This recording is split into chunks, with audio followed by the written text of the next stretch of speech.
साथीहरूले मलाई आन्दोलनमा टिकटक बनाउन गएको भनेर भन्नुभएको छ। ल ठिकै छ, सबै साथीहरूले टिकटक बनाउनु भएको छ, तर मेरो भिडियोमा भ्युज बढी आएको कारणले चाहिँ त्यस्तो लागेको हुनसक्छ। आन्दोलनमा टिकटक बनाउन गएको होइन, तर यो भिडियोमा चाहिँ मैले टिकटक बनाएकै हो। यहाँ भाइहरू, भाइको परिचय। नमस्ते, म जुनाइद अली। अनि नमस्कार, म अदिप शर्मा। नमस्ते, म सङ्गम राई।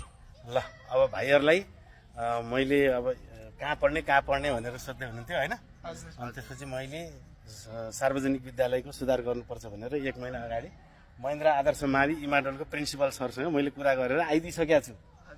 त्यही पनि अब भाइहरू कहिलेदेखि स्कुल लाग्छ भनेर यद्यपि आएको अवस्था हो, चिन्ता लिनु पर्दैन। सरलाई मैले अस्ति आन्दोलनमा पनि भेटेर एउटा फोटोसँगै खिचेको थियौँ होइन। त्यो भएर चिन्ता नलिनु, राम्रोसँग पढ्नु।